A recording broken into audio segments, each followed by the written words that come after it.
The New York Giants season is on the brink, and to join me today, I have Wick's Picks, who's going to break it all down here on Rich Sports Talk. Is it time for Jaxson Dart? What about this coaching staff in the front office? All this and more coming up on Rich Sports Talk.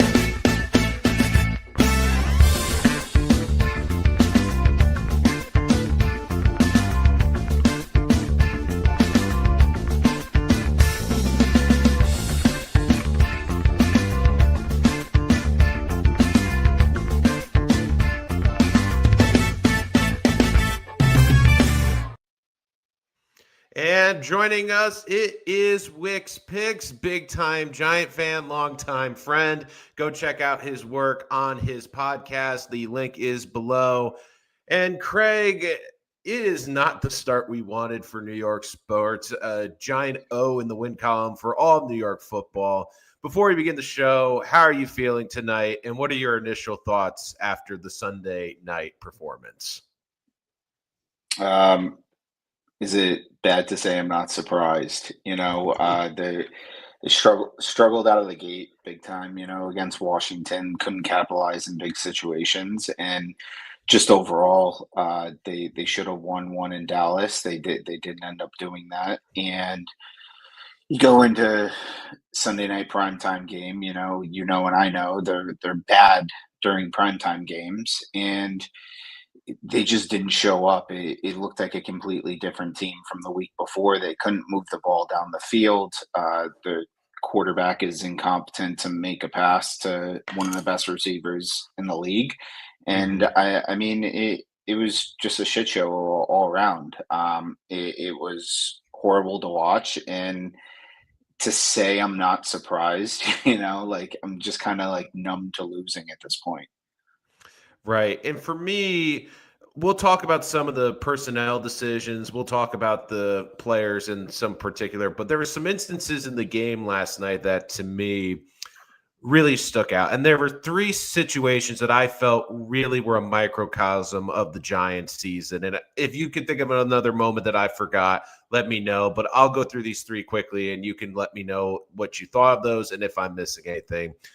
For me, I thought the brutal interception at the end of the first half for the Giants was bad, but the big turnaround is then Mahomes has an opportunity. Giants don't strip sack him, but he throws it behind the line of scrimmage. The ball's clearly on the ground. If the Giants can recover that play, they're knocking on the goal line at the 10-yard line, but Mahomes somehow miraculously recovers his own thrown fumble. I thought that was a huge turning point.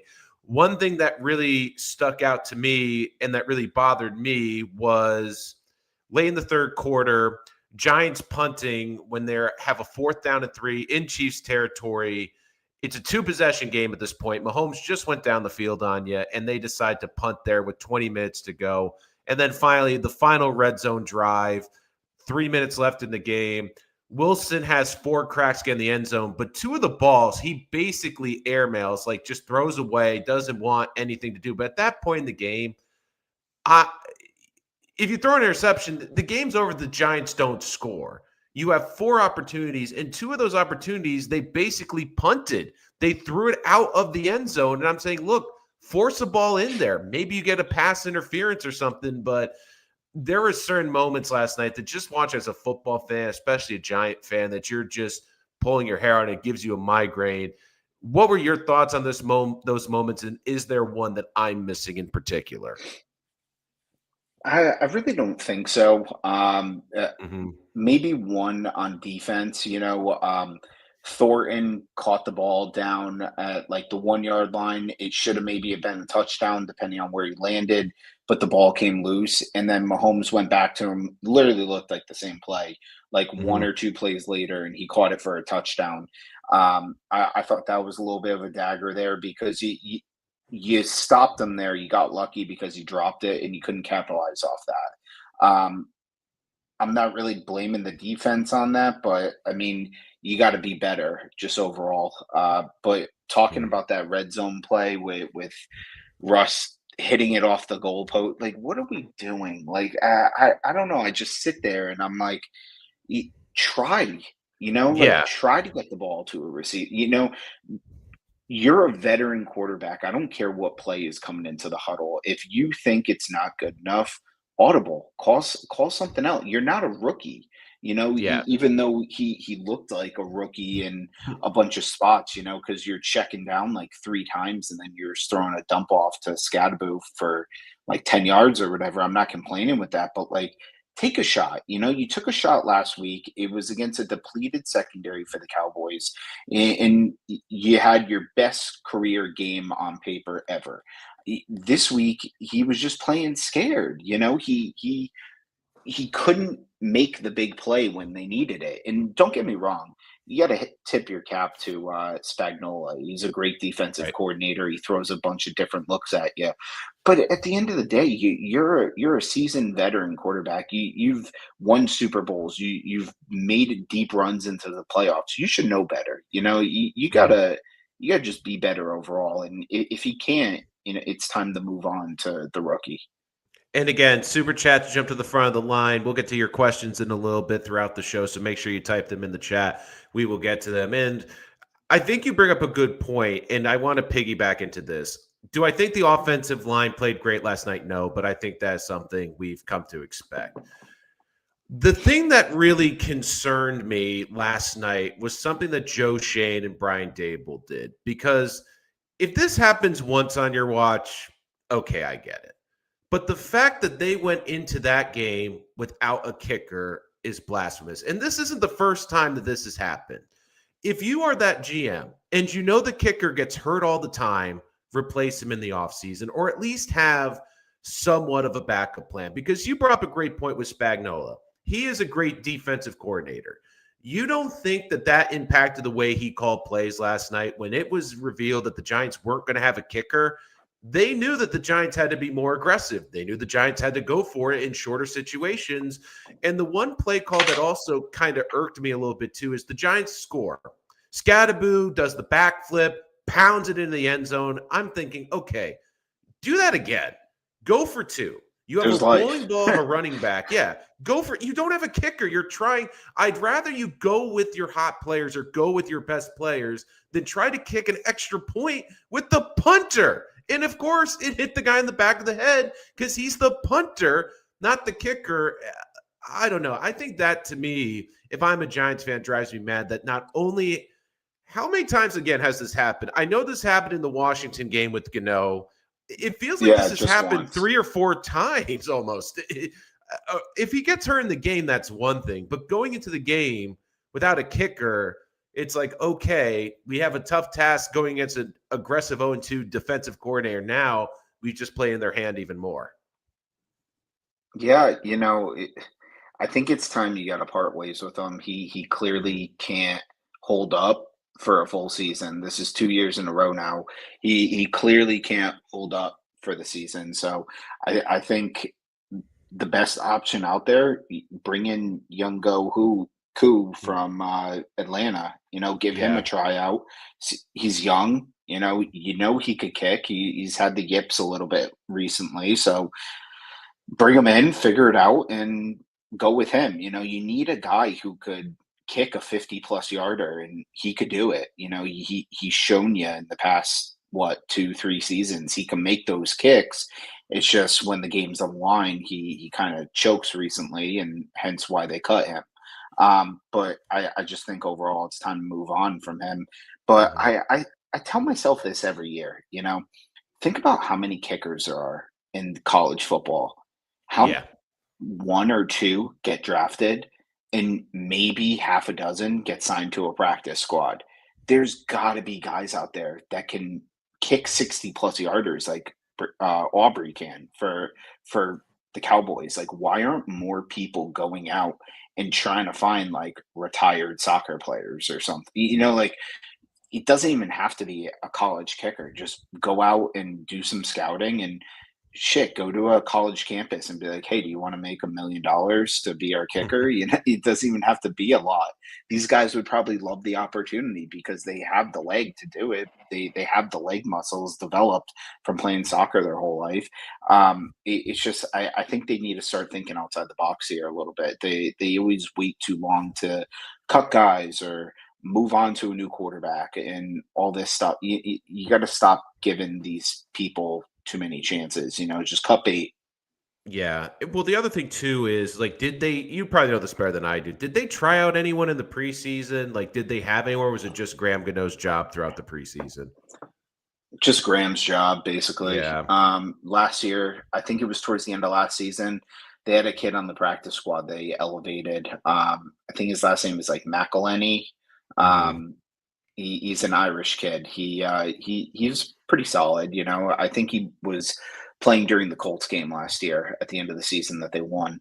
But I mean, he wasn't bad. Call him up, give him a shot. You never know with these young kickers. You just got to try them out and see what sticks. Right. And let's get to some of your questions. This translates to what I want to talk about. Like, what's the bigger issue, the quarterback or the O-line play?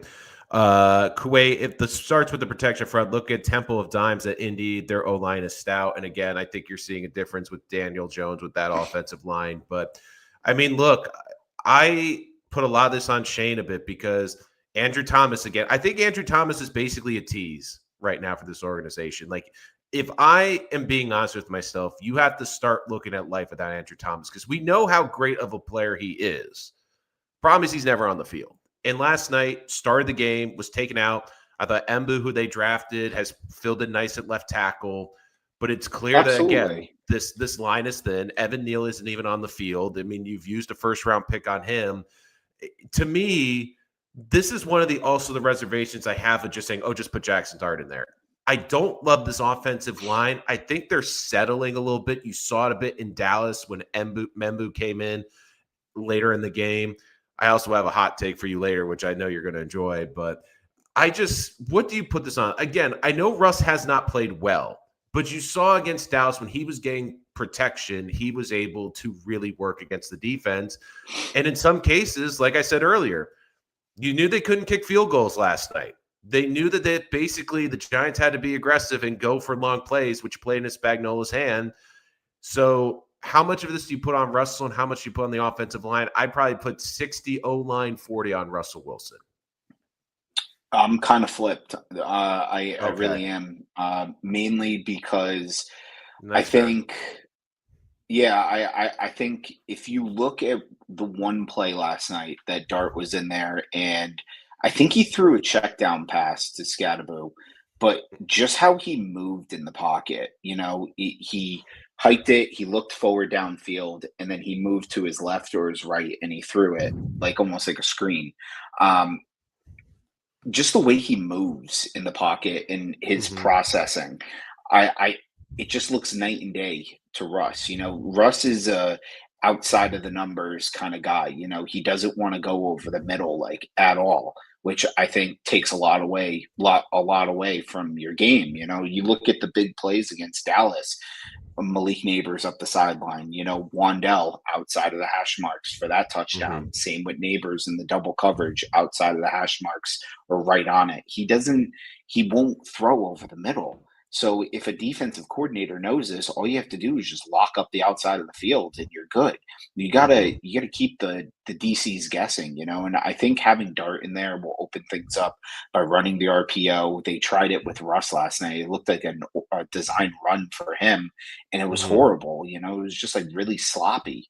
But I think I like the O line a lot better this year. I like Embo.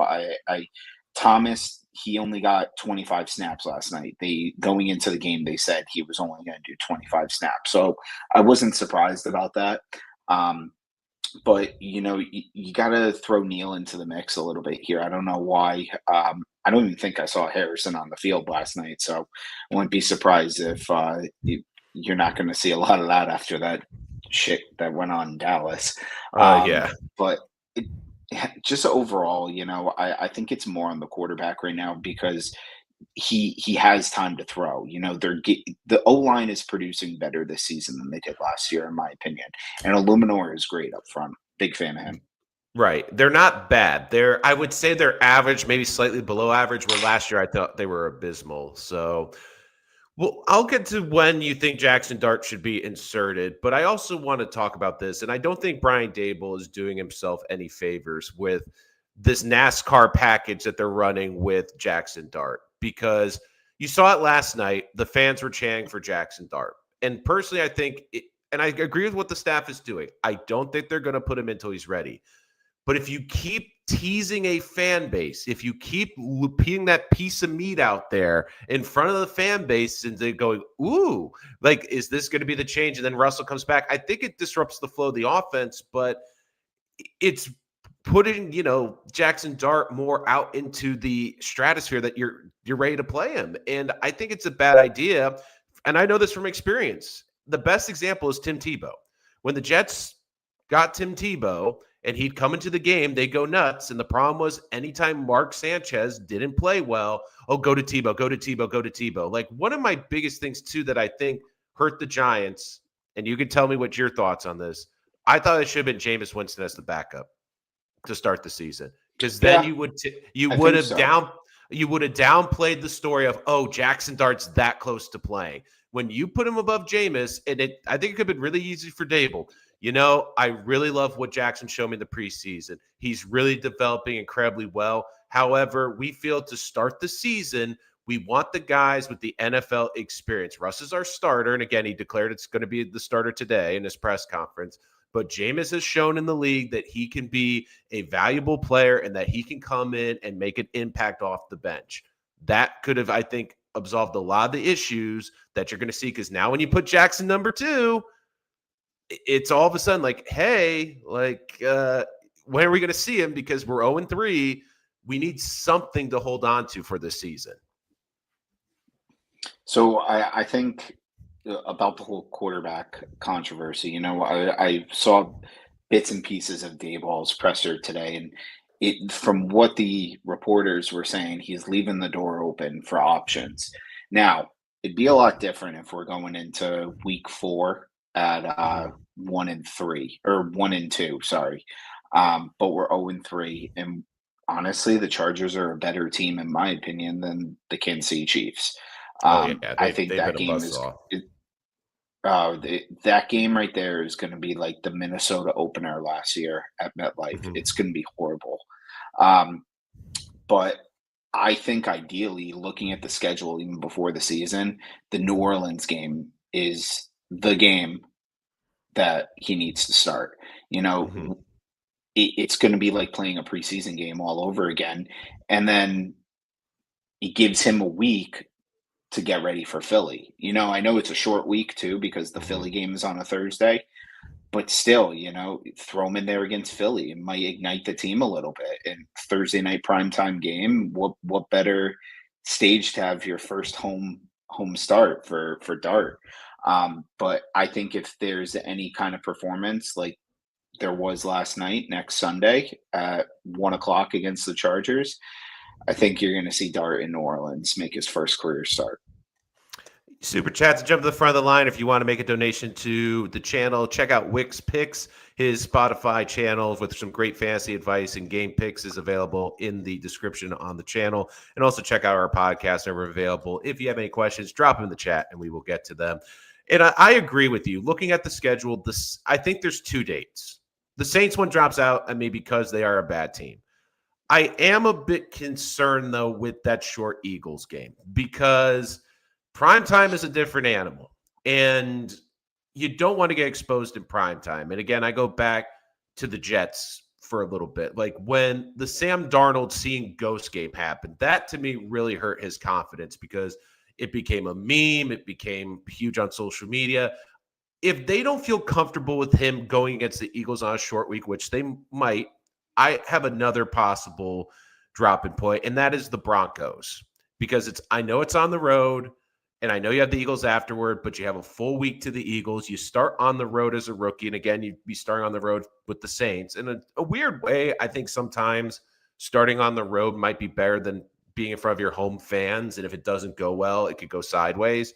But I agree with you. I think it's the Saints, and if that's not, I think it's the Broncos, because at some point, they need to get him in, because at this point at 0-3, let's be honest, the Giants have a 2% chance to make the playoffs. Could they go on a run, get hot?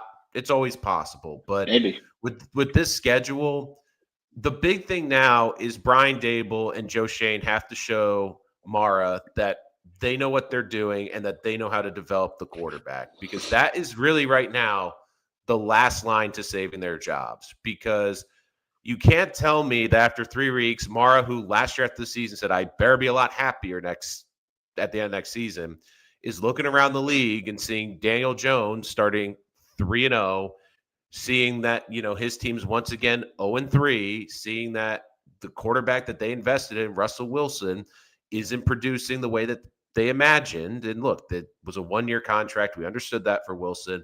But at some point, they're going to have to get Jaxson Dart in there, and they're going to have to show that they know what they're doing. And I also will throw this out there too. If you are the Giants right now, I would be going around the league and try to trade Jameis Winston for a piece, because so many I was just teams going to right bring that now, up.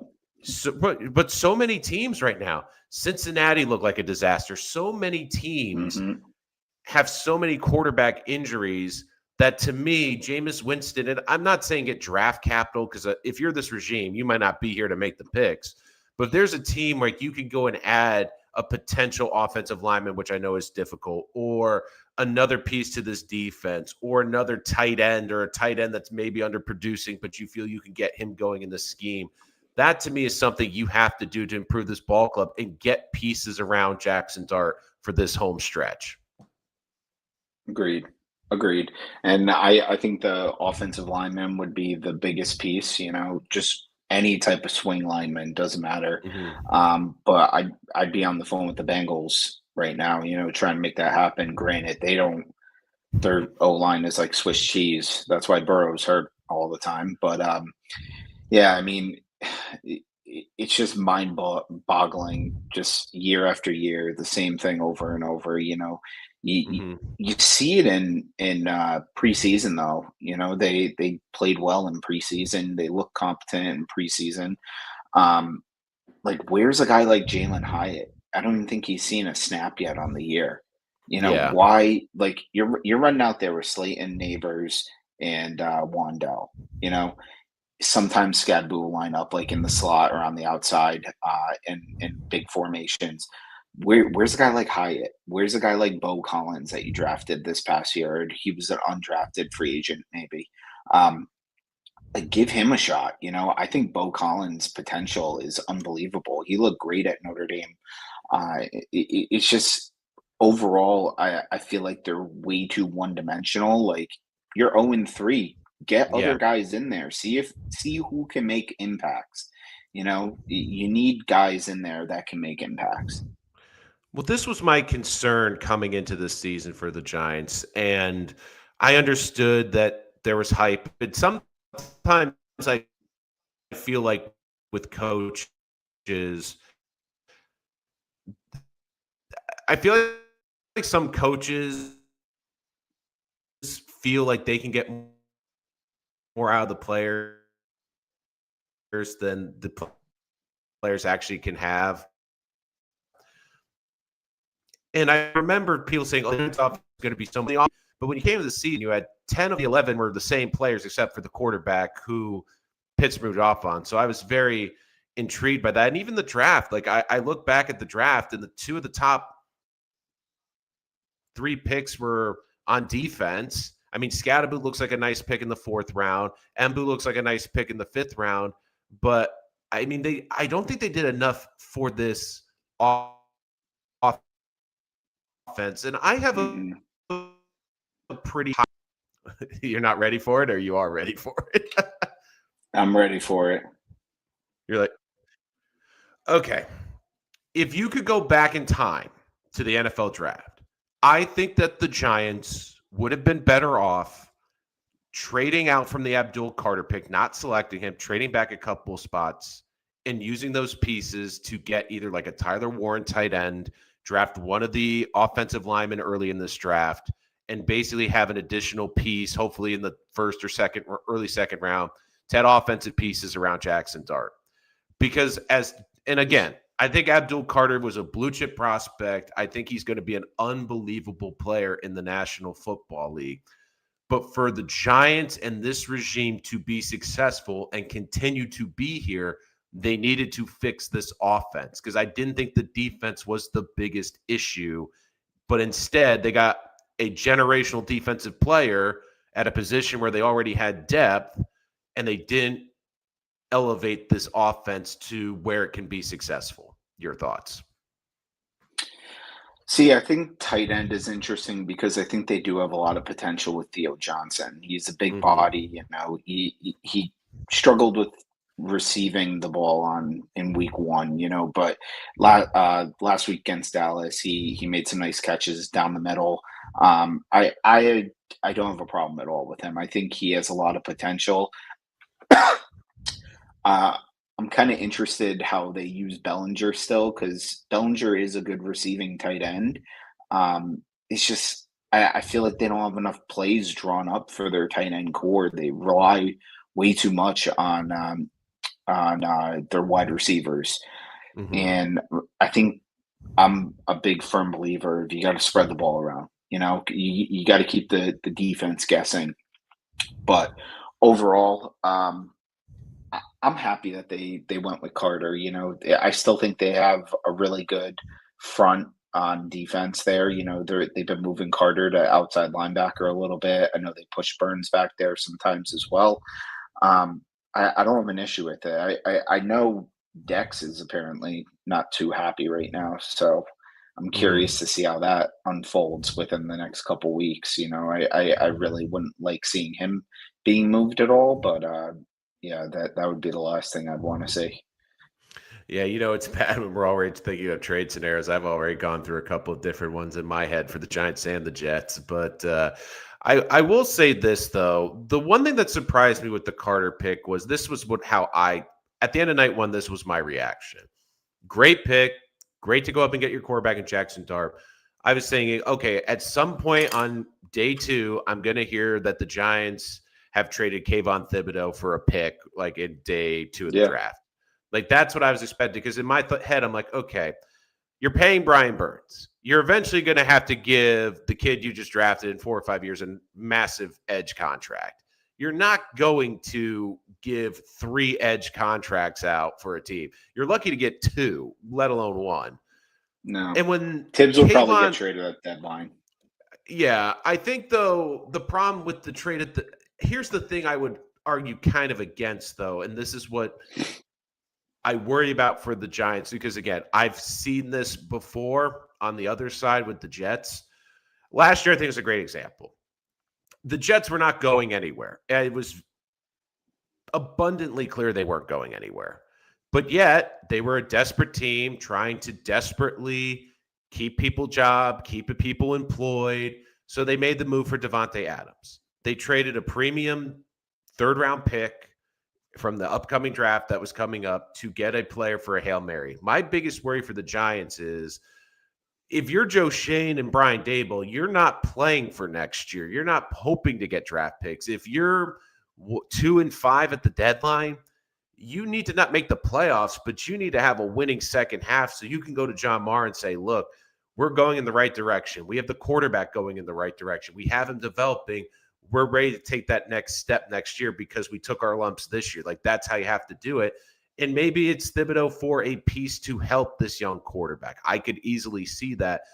But you also don't want to get in a situation where you traded a bunch of great assets for pennies on the dollar and it ends up that the regime gets replaced anyways. Because I saw it last year and it was not a fun experience.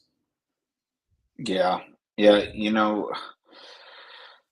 I hope Dayball gets a chance to develop this quarterback because that's what we've been waiting for, but that clock is ticking right now. People Mm-hmm. aren't happy. The vibes are off at MetLife. I saw video clips and just fans not happy. It's just not the same. They need a winning culture. Look at the Jets. They brought in Ben Johnson. Big fan of him. I think Aaron he's Glenn. a real Aaron Glenn, sorry. Um, big You were fan, close. You were big fan of close. It was him. what it was one of the D. You were right. You just had the wrong Detroit coordinator. You were close. Yeah. Well, Big fan of him though. mhm. He seems like such a player's coach. A guy that just vibes really well with the players. And a lot of these guys that have been around for the Giants now for a couple years, even before Dayball, I feel like the players are just getting sick of it a little bit. Yeah. And that's the problem. And I think the hard part for these coaches is, and especially Aaron Glenn with the Jets, is when you've had so much failure for so long, it weighs on a fan base and they just don't give you the luxury of time because they're lumping the years together. And look, with Dayball, I understand that he was able to get this team to a playoff. I understand he was able to get him a playoff win. But when you look at the recent success, and the other thing that I think hurts him right now too is Daniel Jones. Because I do think that if you're the owner of the Giants and you look at Daniel Jones, and again, I think Daniel Jones is in a better situation, a better offensive line, a better running back. And I know people will kind of, why didn't the Giants do that? Well, they're trying. But if Daniel Jones goes out there and wins 11 games this year for Indy, and I mean, they're 3-0 right now. If he goes out and has an unbelievable season, you don't think Mara's going to look at his coaching staff and go, we had him here. Why couldn't he have this success here with us when he goes somewhere else? So again, there's a lot of pressure. I think it's just continuing to mount. And the big thing for the Giants is they're going to pull the Jaxson Dart ripcord. You know that's going to happen. The question is, are they going to do it at the appropriate time where they don't stunt this kid's development? Because I can tell you, when you put a kid in early and you stunt their development, it will kill them. And I'll use the Jets again because I've seen with their rookie quarterbacks. The Jets, and I'll never forgive them for this, with Sam Darnold. They had Teddy Bridgewater in front of Sam Darnold, and I thought that was a great bridge, someone he could be mentored by, someone that they could lead into the season with. And then in training camp, they're like, oh, we got a third-round pick for Teddy Bridgewater. And you're just looking around like, okay, that's nice, but don't you want to have at least a veteran on this roster? And then it was just Sam Darnold and Luke Falk. It's like, okay, Sam Darnold's a quarterback, got overwhelmed. And the same thing with Zach Wilson. They didn't have a veteran to have that bridge. And I think I give the Giants credit. They have the bridge. They went with Russell Wilson. I think they should have put another buffer in there with Jameis Winston because you could go, okay, Yeah. we're 0-3. Russ was terrible. If Jameis comes in next week and has a great game or an exciting game in relief, that buys you a little bit more time where you don't have to go to Jaxson Dart. I still think one of the biggest regrets was making him QB2 to start this season because you basically are telling your fan base he is close to ready to go.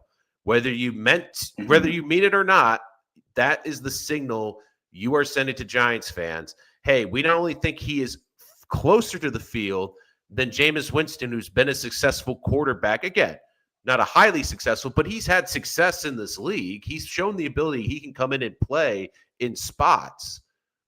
But he is this close to ready to go that we are confident we can turn to him if Russ doesn't play well. And the problem is, if Russ doesn't play well, like last night, you're going to keep hearing those Jaxson Dart chants in MetLife.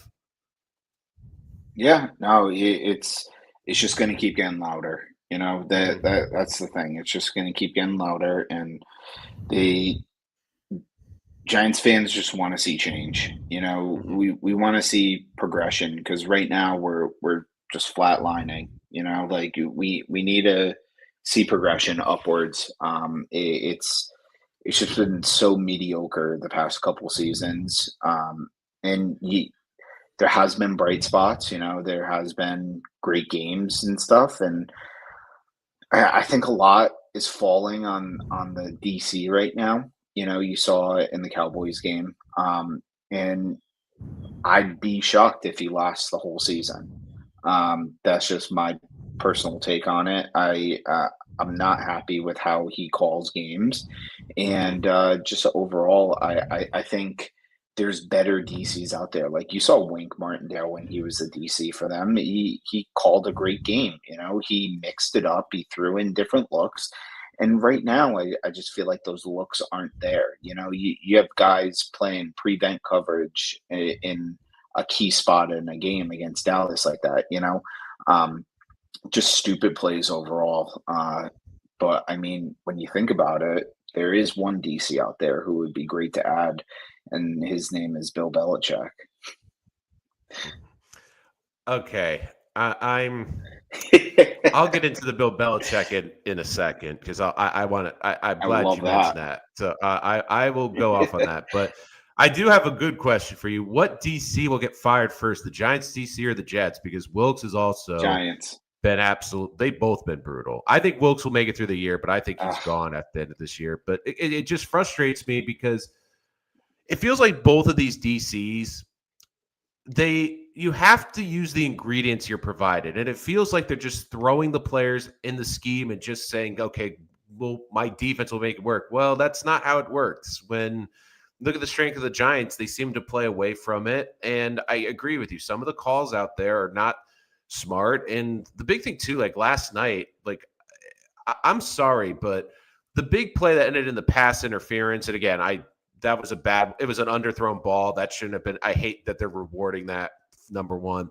Number two, like just spy Mahomes. Like you're getting home with good pressure, but you need someone to at least spy him. I did like a couple of the Abdul Carter fake blitz spy plays. I thought those same. worked well, but I agree with you. Both the Jets and the Giants have horrendous defensive coordinators. Again, your thoughts on the DCs and any questions you have, let us know in the chat. But I will say this too, and I'm glad you mentioned Belichick because I've always had this thought in my head. And again, you can tell me if I'm wrong, but I've always had this thing with Brian Dable where I kind of get the feeling he's always been looking over his shoulder with Belichick. Now, with what's happened in the last couple of months and what's happening at UNC, does that take away from the allure of Bill Belichick a little bit? I think it does. But Yeah. I could easily see if this season doesn't go the way we're expecting or goes really south. I could just see Bill Belichick going to Mara and telling him, look, like I grew up in this organization. I was part of the initial success as a DC under Bill Parcells. I love the Giants. I love the city. I also love to stick it to the Jets any way I can. So I could see him lobbying hard for this job. But again, I think it would be the wrong decision. I think you need someone in here to help develop Jaxson Dart. But Definitely. I mean, would you want Bill? I know you're teasing Bill Belichick as a DC. I mean, he's only going to come back as a head coach, though. Let's be honest. Yeah, it wouldn't happen at all. It's just one of those things that you think about sometimes. Yeah, Like I'd have Nick would they ever Saban fire before him? I'd have Belichick be a head coach in the NFL. I don't even know if I'd even call Saban. Mhm. College coaches are just different than Right. NFL coaches. It's a whole different ball game. The only reason I don't even have anyone. the only reason I'd say Saban is I think he's motivated to win, especially how it didn't go well the first time. I think if he wants to still coach, I think that's part of it. But I mean, it is. He could develop young kids. Right. He can develop, especially on the defensive side too. So I'm very curious to see if he might come back. I wouldn't be shocked if he's one of the coaches next year. I mean, I do love the reaction on Twitter where Jet fans are already saying Aaron Glenn's a one and done coach. I don't think that's the case, but they do need it. Oh. They need to show something in Miami. Look, in a grand scheme of things, they played 8-1. The teams they played are 8-1 combined. So I think they play good teams, but with the Giants, I'm very curious too. Like, I mean, again, I give Joe Shane credit. I think a lot of the picks he made in this last draft have looked pretty good to start the season. I think that the big thing you need to see from this Giant team is they need to close out these games. And you saw it against the Cowboys. And I think that's why the Cowboy game was so frustrating, because that was a game that you had to have. And you look at this schedule going forward, it's not going to be easy. But the biggest thing, and I said this at the time, is you have to put Dart in when is the right time, not the time you think it will be good for the publicity. He'll take the heat off your back, because Jaxson Dart needs to succeed, and he needs to look good. Like you need to come out of this season. Like if Brian Dable and Joe Shane want their jobs for 2026, I'm not saying he has to look like Jaden Daniels, but he has to be like, oh, okay, the Giants got something here. Okay, the Giants have someone that could in a year or two go toe-to-toe with Jalen Hurts, can go toe-to-toe with Jaden Daniels. Like, that's the type of guy. You can't be like, well, he's shown some flashes, but there's this in his game, had a bad performance here. Like, they need to time this well and need to put him in the big situation. And for me, the best way to make the situation better is figure out this offensive line. Hopefully Andrew Thomas has worked his way back. I think you got to find the right combo. I think you're seeing some of these pieces gel on that offensive line. I'm not saying they don't have to be a top 10 offensive line, but they can't be a liability and get the kid killed, because that will just kill his confidence. 100%. And I agree. The O-line needs to really show up and play before you even think about putting him in, because if not, it's going to be Daniel Jones 2.0. Right. And unfortunately, like, that's the thing with these franchises and why they've been so bad is they just have not been able to develop the quarterback. And final thoughts, what are your thoughts? Again, I know this is going to be a rough game, especially after the primetime game, but Chargers coming against the Giants. I think that the big thing is you want to keep this, again, I hate the moral victory, but it feels like we keep throwing that around with New York football. What do you want to see from this Giants team? The two things I want to see is I want to see them really pressure and stifle Justin Herbert and this offense, really make it like a 20, hold the Chargers to 20, 24 points, make it a game. And the big thing is Russell Wilson, be efficient, and more importantly, take chances where, look, I know he's risk averse, but in the times you have to make a play, force a play. The worst thing you can do is, okay, like last with the 4th and goals, you throw an interception, the game's over if you don't score anyways. You got to try. You can't just throw it out of the end zone and just be like, oh, okay, well, I didn't add an interception total to my career. So that's what I want to see from the Giants against the Chargers. Yeah, I think they got to come out early, throwing the ball. The first drive of the game, they ran the ball almost every single play. They got to move the ball down the field, throw in some play action plays, take some deep shots, and try to get on the board quick, fast, and just keep putting points up, because the Chargers are going to put up points. I think their defense, week by week, we might see a difference, more sacks, more better coverage on the outside. And if that's the case, I think they'll stand a chance. But if they play like they did against Kansas City, there's no shot in hell that they're even going to be able to compete in that game. It's going to be over by halftime.